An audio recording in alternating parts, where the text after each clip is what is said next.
Sang murting ayomi yang manon pralayane jagat krana dumadi swarga loka linuwih dasar rasa kang sakral nyawijining kang suci dumadi ning sampurnan catur muka angruwat risang murting ayomi yang manon pralayane jagat krana dumadi swarga loka linuwih dasar rasa kang sakral nyawijining kang suci dumadi ning sampurna Rahayu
ceritakan.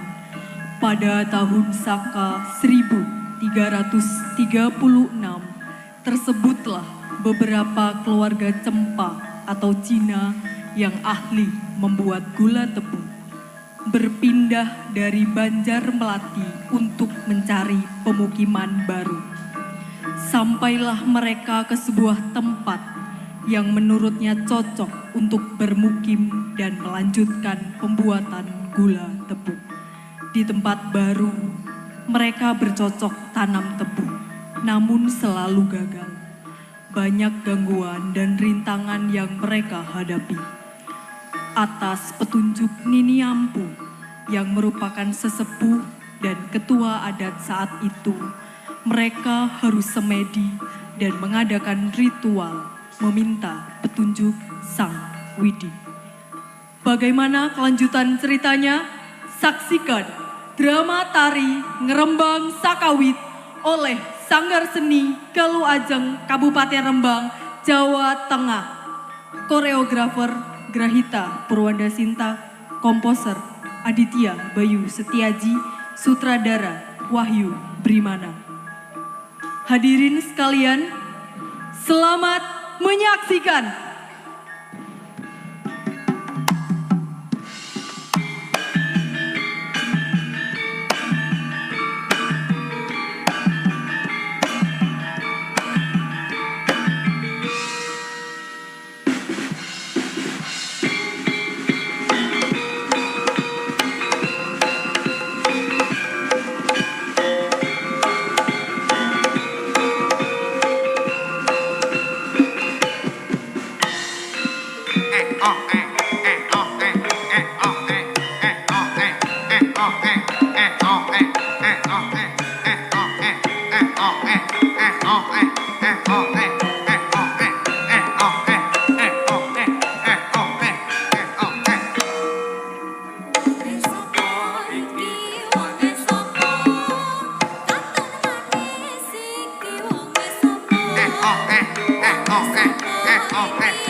Mesti krasa kesel.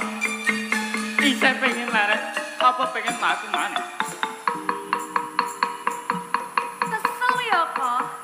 Laku terus tanpa leren. Guci layu leren-leren dhisik ngono lho kok. Layu. Iya.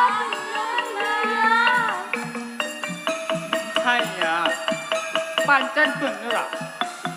Saka Banjar Melati langsung tumpeka ing papan kene pancen nado tenan. Nanging piye maneh? Awak dhewe kudu golek papan panggonan kanggo nando tebu-tebu iki ya. Apa ngene wae? Tak rasa panggon kene iki ya jembar. Ya ombo. Upama awak dhewe tanduk tebu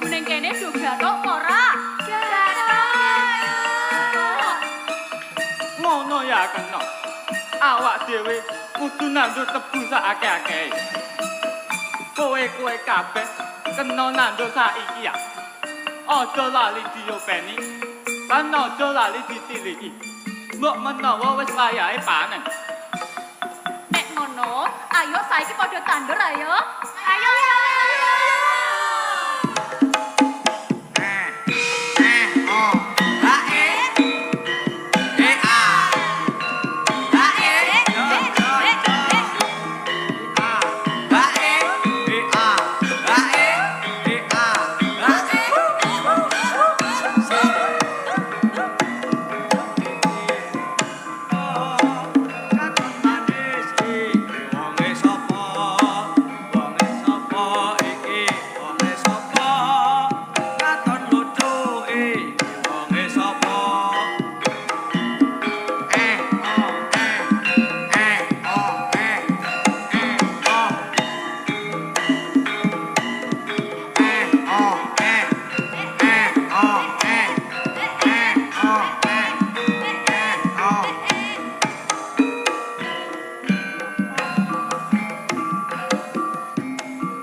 Kadangku, wis diaturi kohden gawe tandur tebu.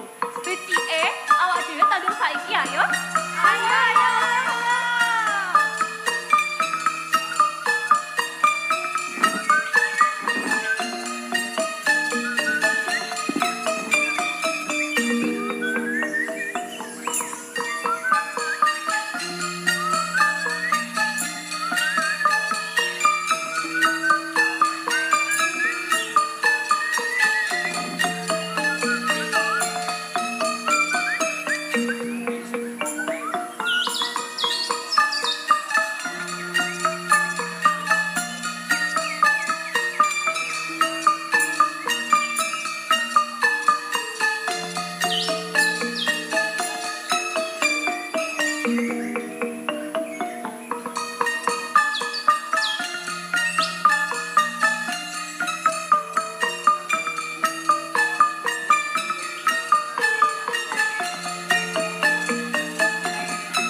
Hoi. Hoi. Ah.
Menungso kang lahir ing antaraning bumi langit, menungso kang tinitahake sampurna nanging padha ora duwe tata, ora duwe sudosita. Tumeka ing papan kene padha dlajikan sakpenake dhewe, padha ora ngerti yen ing papan kene ana kang bau reksa. Jem setan priprayanga. Elengke menungso kae. Yen perlu aja nganti padha bisa ngunduh tandurane. Udah.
Saiki tebune awak dhewe wis rusak.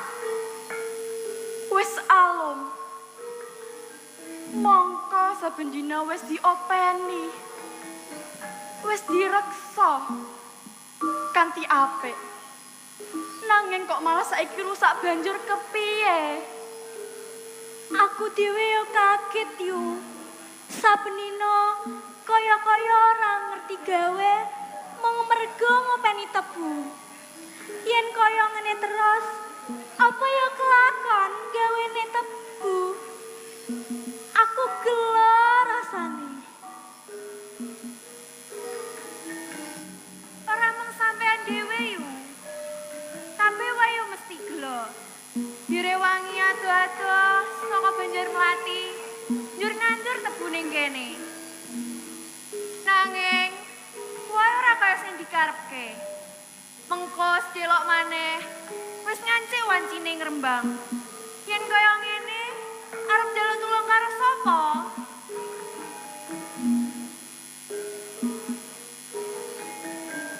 Apa ya bakal muspro kabeh pambudidayane awak dhewe? Gusti, kenging menapa panjenengan tansah maring coba? Menapa panjenengan ugi tansah paring panalangsa dumateng kawula? Mengko dhisik, Nger. Nini ampun.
Sahyang Surya angon cati. Ruwet rentenging kahanan iki perlu diudari kanthi henung henenging cipta kang hening. Ngger, para tani, krenteking batinku krasa yen lagi ana ruhara. Mula kandha ngger, ana kedadean apa? Nini ampu, sedaya para amung tani menika sami nanam tebu. Kagem damel gendis utawi gula. Nanging tebu-tebu menika sami risak ingkang boten limprah. Mongko saben dinten sampun direksa, diopeni kanthi sae-sae sanget Nini. Leres Nini ampu, sekedhap malih sampun wekdalipun ngrembang. Kula sakanca kedah kados pundi Nini? Sepira gedene penelongso yen tinampa kanthi lila saktenane mung dadi coba.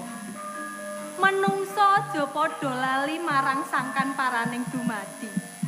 Perkara iki dudu perkara kang lumrah. Para muridku, batinku krasa ana ing papan kae. Ayo, derekke aku. Apa kang bakal dumadi?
Arep ngopo?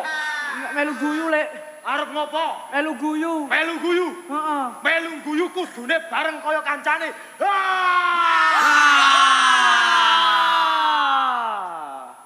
Wis, Wis. kowe setan-setan ora kena dienggo conto. Setan kok kuru-kuru. Setan padahal ket mau wis disuguhi ana lontong ana kabeh kok. Sejo kuru do mangan ora kowe mau jan. Urung, Lek. Durung. Kowe biyen pas rikala kowe isih urip. Kowe iki dadi wong-wong sing ora tau rekoso. Lho, Pengen sugih ora gelem kerja. Malah ngabdi setan, jipuk pesugihan. Tundane kowe dhewe do dadi setan. hah. Rene Rene tak kandhani. Rene.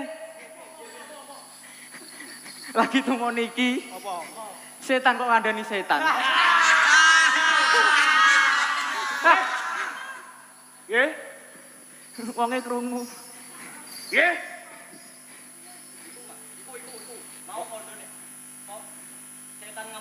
Setan ngamuk setan Pengkhianat. ngomong piye kowe? Ora. Ngomong piye kowe? Oga lek gak omong aku. Kowe ngarani aku setan. Enake krasa gak apa-apa.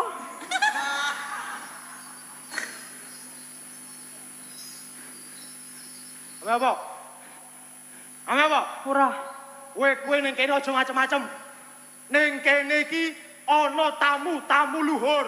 Piyayi luhur. Do ngerti apa ora? Sopo ae? Ning kene iki ana saka Dinas Kebudayaan Pariwisata Rembang. Wih. Ora ora. Uga ana Dinas Perhubungan Jateng. Wih. Uga ana paguyuban HKR. Apa to HKR iku? Nggih, Apa HKR iku? HKR tulisan. Suwi. Maksude, Nggih, H iku piye, K iku piye, R iku piye? kowe iki setan ra tau sekolah. Ning dinggone H iki ngene iki lho. Sret. K R. Dadine HKR. Terus artine iki apa? Artine apa? HKR. Sing roh sapa? lho. Kok omong? HKR ngono, Himpunan Keluarga Rembang. Kowe iki kudu padha ngerti. Yen Rembang kuwi apa-apa ana. Kuwi sing sepisan. Kaping pindho ning di papan mesti ana wong Rembang. Wong Rembang ning di wae sukses, ning di wae mesti iso dadi apa sing dikarepake. Kowe kira kena nggo contoh. Kowe kena nggo contoh setan generasi baru. Setan generasi baru. Kowe kabeh mau tak perintah ngosak asik tandurane menungso kurang tata kae mau. Ya apa ora? Ya ora? Aja niru menungso kae. Mbok niru warga masyarakat Rembang sing berpikir maju, nguri-nguri budaya. Wis. Ngerti? Aja kaya menungso kae. Kenapa menungso kae? Ngerti ana panggonan nganggur sithik dinggoni. Ana panggonan nganggur sithik diyak-yak tanpa tatanan. Ngerti lemah nganggur 3 sasi. Wih, iki. Wis. Kowe iki lha apa? Lah bahasane medeni wong.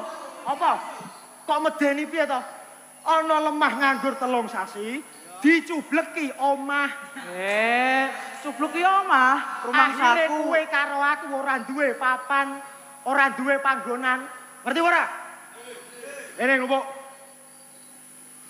Rasaku sedelok meneh bakal ana menungso sing tumeka ing papan kene.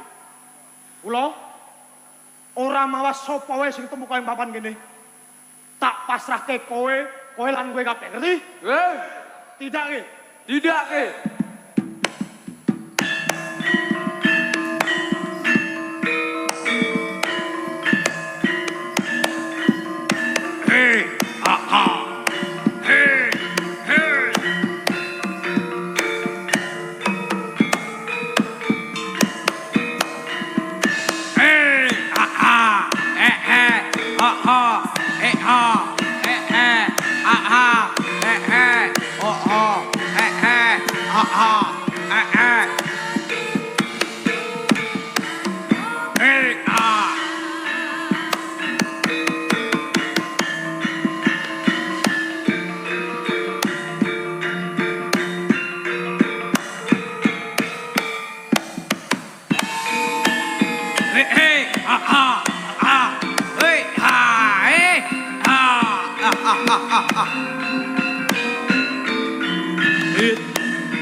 Yo.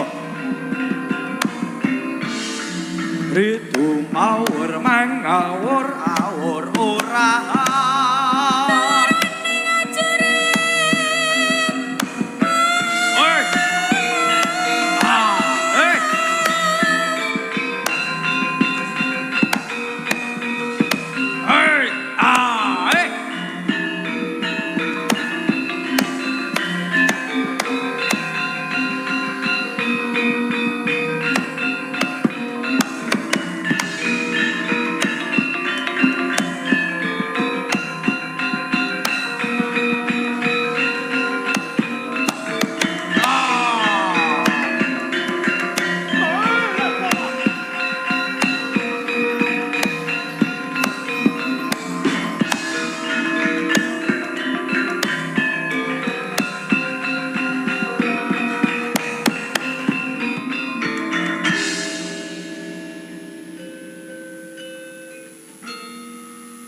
Jebul ora sisih panggraitaku. Bangsa jin kang dadi punjering perkara iki. Yen kowe bisa tata jalma, sapa arane kowe? Aku Kalamuka. Kalebu panguasaning jin setan kang mapan ing papan kene. Nini ampu. Aku wis ngerti sapa sejatine kowe. Apa kowe ditangisi dening menungso kang murang tata kae? Kalamuka, kowe lan bangsamu gawe geger lan ngridu para among tani. Mergo aku kang pinurcaya, janjane apa sing lagi kedadian? Ini ambu, rungokke keketeking rasaku.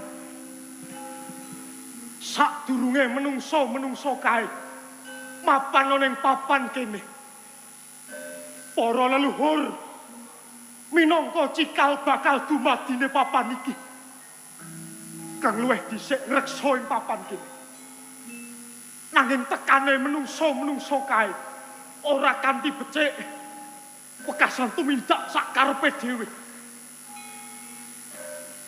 Ternyatane bangsa jin ora bakal ngridu lawan menungso yen ora menungsane dhewe kang jalar. Aku salah sawijining dat panas kang dumadi saka amarah. Mula aku ora trima.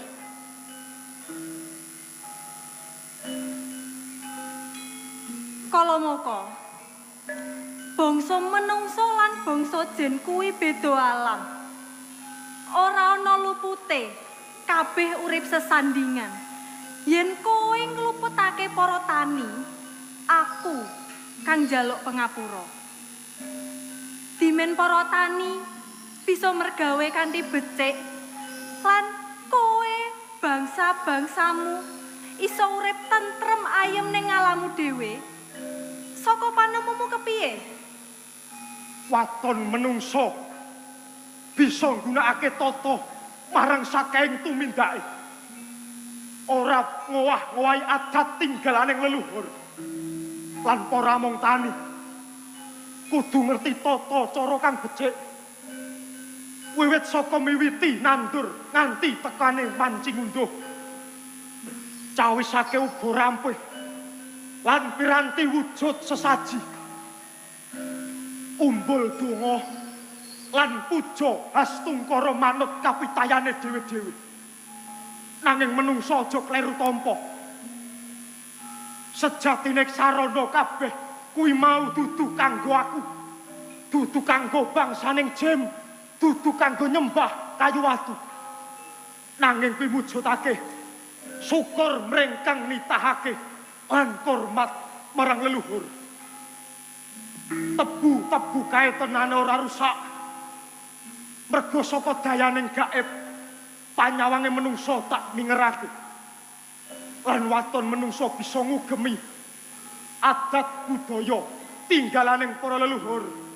Tak kira kabeh bakal kalis ing rubeda ninam.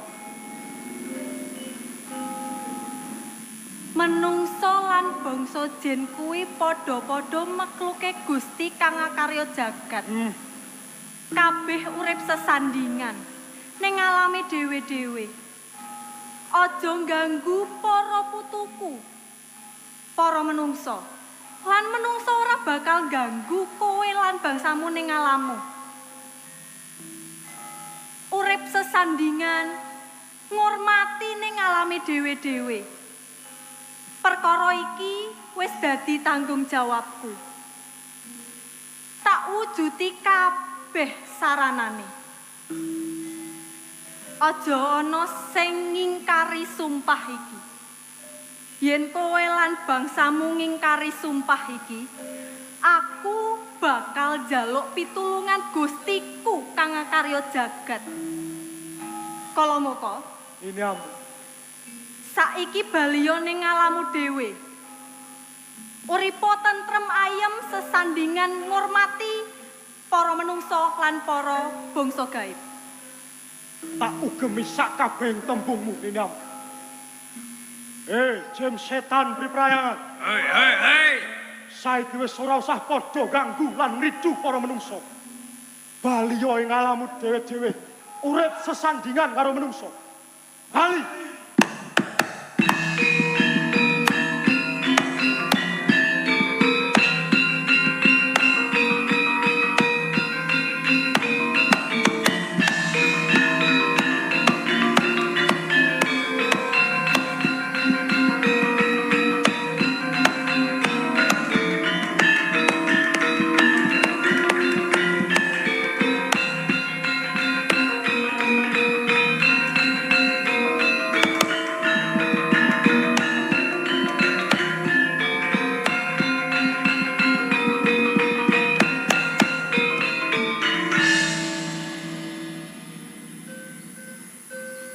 Ngger, para anak putu lan kaulaku kabeh. Titah ning bumi iki maneka warna. Kabeh urip sesandingan. Mula elinga yo ngger. Sak polah lan tindak tanduk kuwi kudu nganggo tatanan. Ora kena sak penake dhewe. Mula yo ngger kanggo upacara tebang tetebon cepakno piranti kanggo upacara ngrembang. Ayo nenuwun marang Gusti kang ngakarya jagat. Mugi bumi tansah lestari. Mugi pikantuk rahayu widodо ora ana alangan sawiji apa. Cepakno upacara ngrembang yo ngger.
sumungkem bekti sang nini ampu kang rumeksa anane tetaneman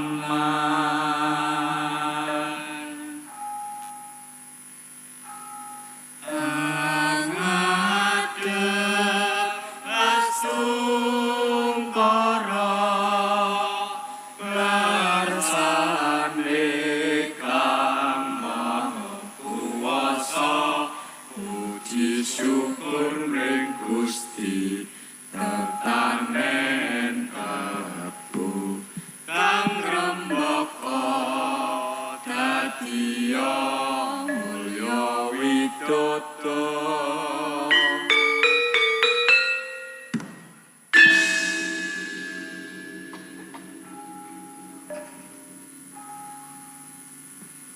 Upacara ngrembang wis babar ora ana alangan sawiji apa. Papan panggonan iki papan panggonan upacara ngrembang kang kawitan ngrembang sakawit. Mula yen ana rajaning jaman papan iki bakal tak tengeri rembang.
Dengan judul Rembang